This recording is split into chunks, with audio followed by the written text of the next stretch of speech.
Welcome to EarthChangers, where we talk every week with people making a difference in the upstate. Change a mind, change a life, change the earth. Here's your host, Amy Hyder. Good morning and welcome to EarthChangers. I'm Amy Hyder, your host. Joining me this morning is Crystal Marie Stewart. Good morning, Crystal. Good morning. And Crystal is directing Hamlet for the Guerrilla Shakespeare Theater Company. Terrifying. I'm having a great time. Okay. Is there a lot of pressure directing a Shakespeare show? Well, no, a Shakespeare show, not necessarily, because I do mostly Shakespeare. I haven't directed a show in a really long time, like since I was in college, and I co-directed Midsummer, which is much less heavy. It's mostly just that, like, when I picked Hamlet, I was like, whoa, yeah. And now everyone's like, Hamlet. And it's like this thing with a capital T. Like, everyone's like, Hamlet. And, like, I didn't think about it that way at the beginning, but now I'm, like, intimidated retroactively. You're like, taking on Hamlet? And it's like, I guess I am. But no, I'm having a really great time. That's fantastic. But this Hamlet has a difference to it. Yeah. It's not your traditional take on Hamlet. In a couple of ways. One, we do something we call Big Queer Shakespeare. So we take Shakespeare's text and we don't change any of the words. Like, people are like, are you going to make it? It's like, I mean, sometimes we change things like pronouns so that they match the people. But other than that, we use the same words and we just cast it non-traditionally. And people always tell me, like, do you only cast women? Because in this one, I have a lot of women in the show. Or like, do you only cast? And it's like, no, it's just, I really just wait to see who shows up. Right. And then I don't discriminate. Instead of, I'm not necessarily actively like going out and grabbing people, but I just know a lot of really talented ladies, and so I have a lot of women in my show. But also the thing about this Hamlet that for me is really important is I was telling them I want us to have fun until we can't. I feel like a lot of people play the ending of tragedies and they're like, whoa, this is a sad play, so like everyone's gonna be angsty and moody, grumpy all the time, and it's like, no, like these characters don't know they're in a tragedy. The only one who might know they're in a tragedy is Hamlet, because Hamlet is very angsty, right? But everyone else, I feel like, it's like, we're doing our best to do the thing, and we're going to be happy, and until we can't anymore. And so there's a lot of great, fun, light stuff, and I feel like that's why, in my opinion, so many people I've talked to, when I'm like, well, I cut this thing and I'm working on this thing, they're like, oh, you know, I really didn't like Hamlet when I was trying to read it or watch it. And it's like, for me, I just feel like, because it's so much of, and I'm sad, and I'm sad, and I'm sad, and that's boring. No one wants to watch that. So for me, it's just kind of like keeping in as much of the levity and the intrigue and the energy that I can until it gets really, really messy and nasty at the end. Yeah, and it does. Very nasty. Yeah, very quickly. Yeah. When it escalates, it escalates. It's like Tarantino fast. Adjacent. Like, it's just like, whoa! Bodies everywhere. Kind of like Titus Andronicus without the really horrific parts. Well, yeah, that one is... Yeah, we don't need to go there. Is the farthest, I think, of that. But all of a sudden, the teen angst turns into tragedy. And which is really topical. That's incredibly topical. More topical right now. than I was planning for it to be. But that, I mean, I think that's also a lot of how that happens. And my Hamlet is played by Mae Tromsness, who is a high school student. Wow. So...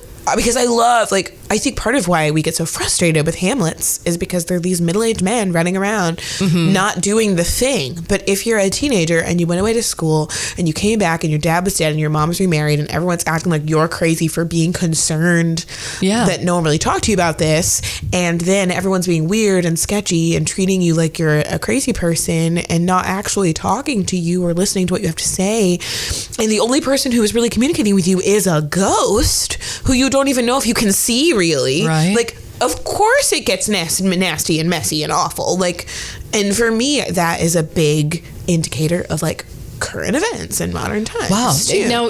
Now, granted, this happened very recently, but is the Parkland tragedy is sort of informing any of this at all? Do you think awareness of it has changed anything about the show? I mean, not necessarily. I do think that it is making me slightly more sensitive. There was one time where I was thinking of having a character come in and have a gun, and now I just don't know if I'm gonna do that. Gotcha. Just because I think that's really close right now, but also I think it just reminded me, like, I knew that having a teenage Hamlet was important, and I think would change something about the story even more than necessarily the sexuality of any of the characters. Right. But I do think that now it's even more sharply in focus in this, like, era of the teens Suddenly fighting rising back. up. Yeah. I think that it's really important to tell the story in that way at this time. Yeah, that's fantastic. Couldn't be more timely. Yeah. And now, you mentioned that you were thinking of having a character holding a gun, so this is not set in the typical... No, so my final medieval. fight is going to be... Yeah, this is modern.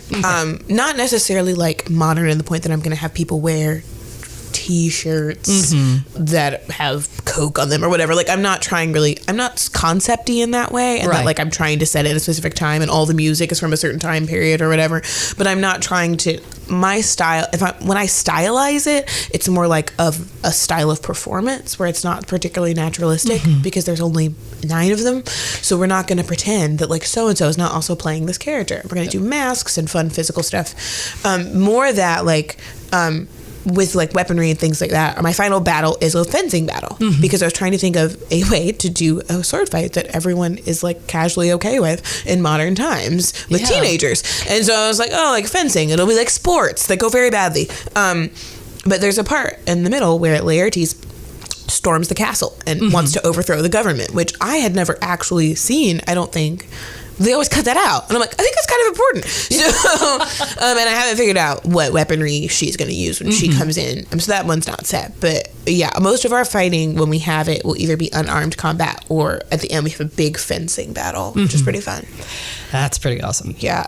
Foothills Fencing Academy also donated all of our fencing equipment. They're letting us that's use wonderful. it. So they're one of our sponsors. So props to them. So I think it's going to be really fun. But I was thinking of having them come in at gunpoint, but now I don't think I'm going to do that. I just think that might be intense. Yeah, and might shift focus away from what you're actually and that's trying not to what say. it's supposed to be about. Right. So there's lots of ways you can be threatening to someone. But so that's really the main way that it's informed it. It's like for a minute I was like, maybe we'll do this. And then I thought about it. I was like, nah. Yeah, I think that's a wise choice. I think so too.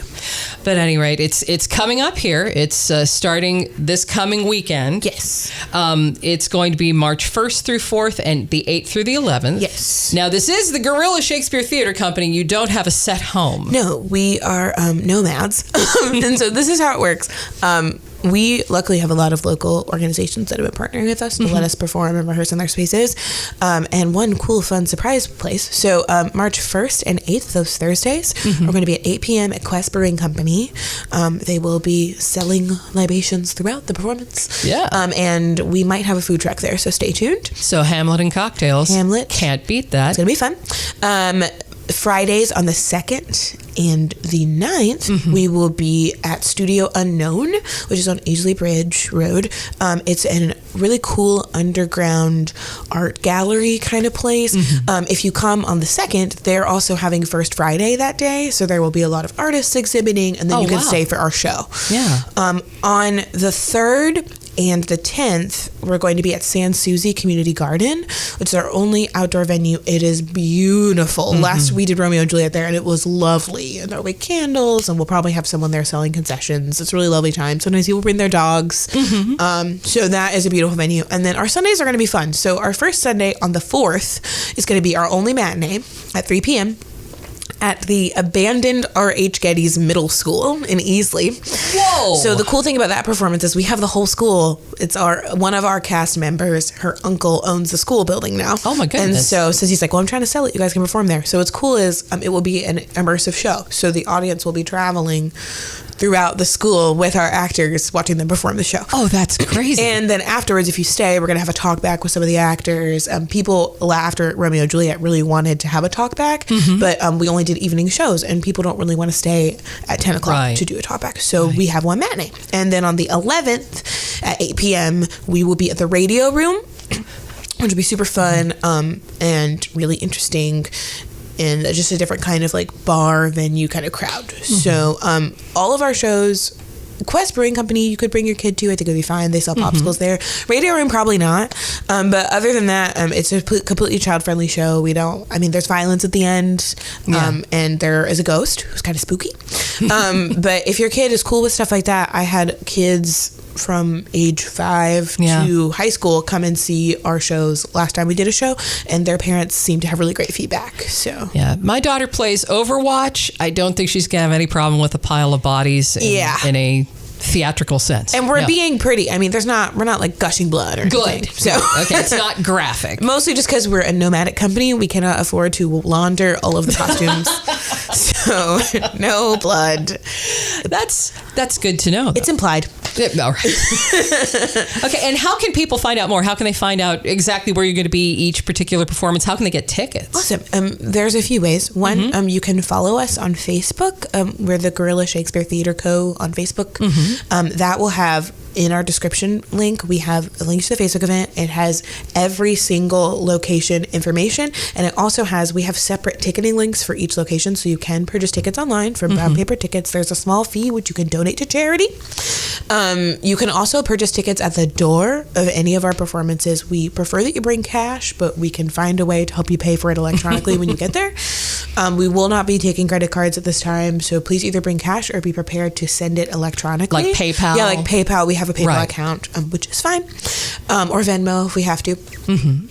You can also email us at gorillashakestheaterco@gmail.com, and someone will get right back in contact with you. So if you let us know, we will totally put you down for tickets. And that's Guerrilla, GUERRILLA.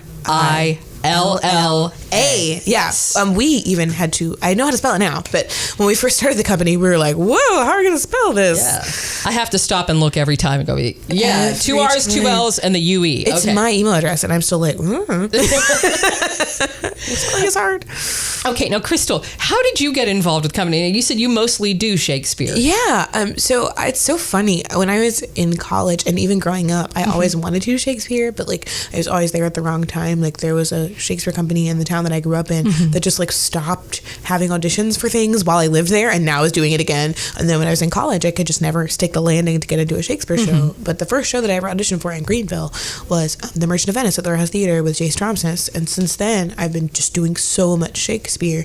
My good friend Micah Israel Miller, who's the co-founder, came to me when we met and was like, I want to do Romeo and Juliet, but like non-traditionally. And I was like, oh, that sounds like fun. Like we should do a show, right? And then we realized that like you can't just like, I mean, I guess you can, but it's rather difficult to be like, we're just doing a show. Like you need to come up with some sort of official entity. And so we're like, we'll just make a Shakespeare company. And so we started the Guerrilla Shakespeare Theater Company. And originally we were just going to do the show and then see what happened. And then we did Romeo and Juliet, and people were so excited about it. We so excited. Like people like emailed and were like, can I get tickets? It's sold out. I really want to come see that show, that Romeo and Juliet. And so people were just really excited to come see the show. So we were like, I guess we're going to do another one. And May Tromsness had done a Hamlet monologue for Romeo and Juliet. And at the time I was like, and so when I couldn't figure out what I wanted to do next, I wanted to stick with tragedy just because most of the gender bending that I see done in Shakespeare is comedies, like for comic effect, which is not bad, but I wanted to show that you can do it in a serious way. Right. And so I was like, I think I'm gonna do Hamlet, and I think I'm gonna cast May. It's gonna be great. And they were like, yes. And so now we've been working on it again. It's just kind of fun, like what it's becoming, like how it's doing all these different shows. And because at first we were just like, we're gonna do a show, and now it's kind of like this whole great, beautiful thing that people are really excited to support, and which is awesome. Yeah. And hope it's a huge success. I'm sure it's going to be. I'm sure we're going to try to figure out which date we're going to see it. Please do. My daughter has become an avid theater goer. Oh yeah. And frankly, I find she is loving the more exhilarating experiences, like following someone around to school. Yeah. More interesting than just sitting in a theater and watching a show on a stage. Well, she's enjoying the immersion kind of thing. And even if you don't come to the school, the audience is very heavily involved in our show. So there will be times when no one's going to make you get up and talk because you don't have the lines. But there will be times when you'll have to move to a different place, or you'll have to be involved differently. People are going to talk to you directly more often than I think they do at other things. So some interactive theater. Just a little bit. Not enough to be too scary. We're trying to ease you in. Eventually we might do a show where you might hand you a script, but we're not there yet. Here, hold this sword. Yeah, just for a minute. I'll be back. Yeah. Okay, well, that sounds fantastic. We've been speaking with Crystal Marie Stewart. She's directing Hamlet, co-founder of the Guerrilla Shakespeare Theater Company. This is March 1st through 4th, 8th through the 11th. You can find out more by going to their Facebook page, Guerrilla Shakespeare Theater Company. That's GUERRILLA. Yep. And check it out. One of the spaces is going to be somewhere near you. So thank you for joining us this morning. Thank you so much. I've had so much fun. And you can come back anytime. Yes, I will. Talk theater. Thank you. And we will be back with more Earth Changers right after this.